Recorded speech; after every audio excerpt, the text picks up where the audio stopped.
Thanks for tuning in for this Essential RC flight test, and today we are looking at our first twin EDF jet powered model. This is the Dynam Messerschmitt ME-262 sent to us by our friends at gearbest.com.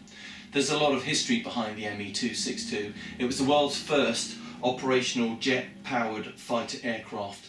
Although design work started on it before the Second World War began, because of top-level interference and engine problems, it didn't actually enter operational duty until mid-1944. The ME-2 was actually faster and it was more heavily armed than any other Allied fighter, including the British jet-powered Gloucester Meteor. In the end, the ME-262 had negligible effect on the course of the war, but it actually had great influence over the design of subsequent aircraft such as the North American F-86 Sabre and the Boeing B-47 Stratojet.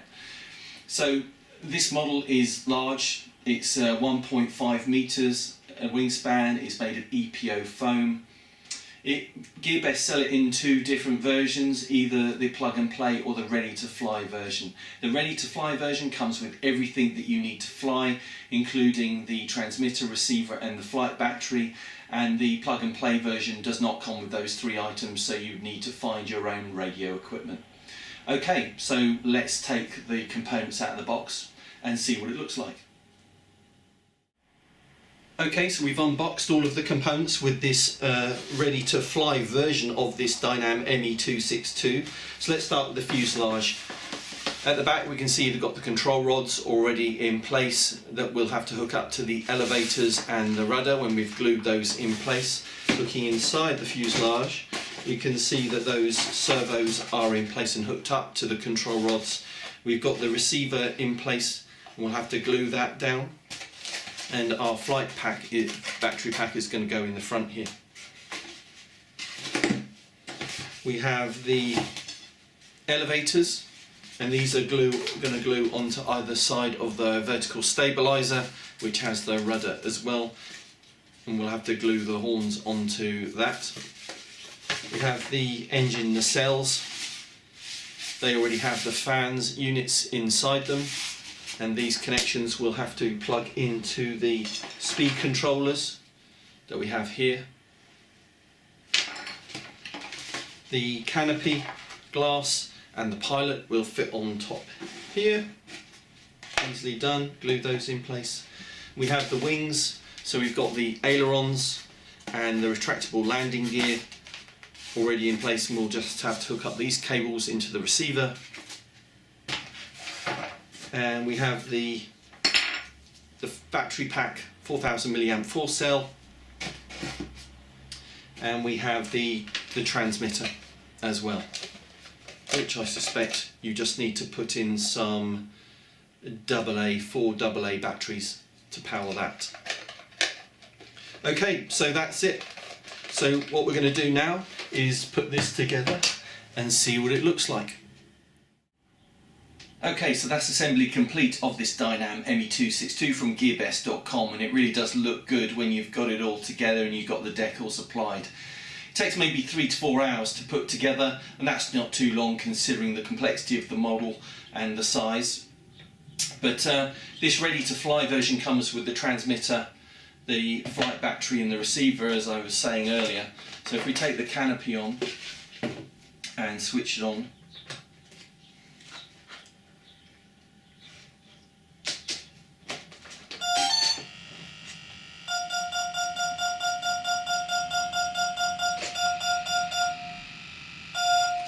just to show you the install inside, so it's fairly neat, a lot of room inside. The most difficult part, and it wasn't too difficult, before you glue the engine nacelles onto the underneath of the wings, you obviously need to take the two speed controllers, put them inside the model, and there are 3 power wires leads for each motor in each of the nacelles, so you need to pull those through the wings. And you do that by threading some string, thin string, or some thread through the wings first. So you'll need to put something like a little washer or something on the end of the string and drop it through the one hole underneath the wing into the other side of the wing, so that you can pull each of the 3 phase wires through through each of the wings and then plug those into the motors. Now, before you glue the nacelles onto the bottom of the wing, it's a very good idea to actually test that everything works properly. So do that and make sure that the fans are spinning the right way and thrust out the back rather than the front. If you find it's not and the thrust is coming out the front, then all you need to do is swap over 2 of the phase wires, and that will sort that problem out easily. Or you can do it by programming the speed controller, but that is a quick way of doing it. So let's put this on top. Everything working nicely, and a quick bit thrust test.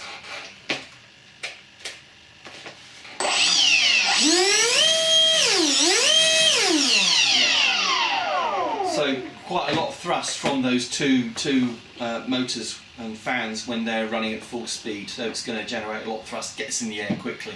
Okay, so that's what we're going to do now. We're going to go down the flying field. We're going to fly this ME-262 for the first time.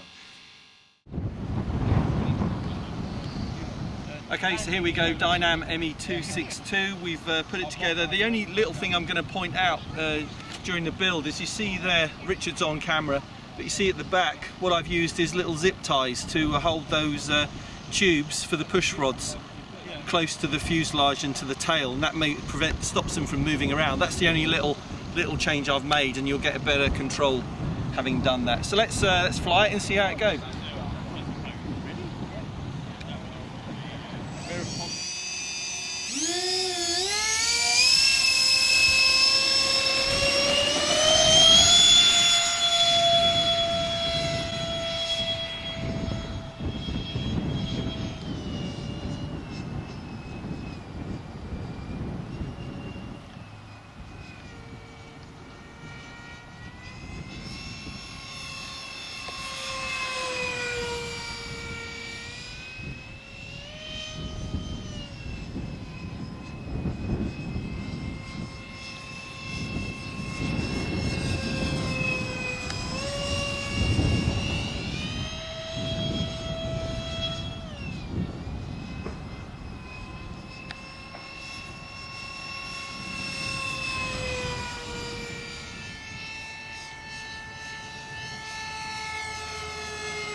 Half.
So here we go, it's the Dynam ME-262 from our friends at gearbest.com. It flies absolutely great, slow and fast as well. It's got a good turn of speed. Really love it, and it looks great in the air, doesn't it?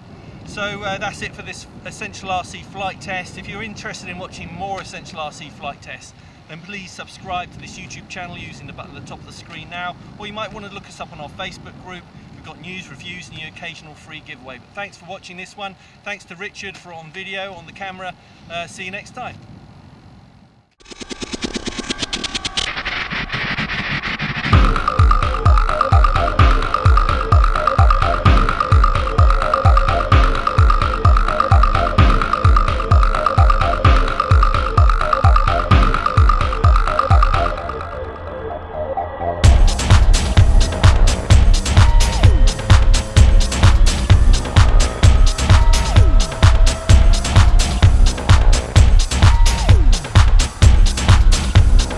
Yeah.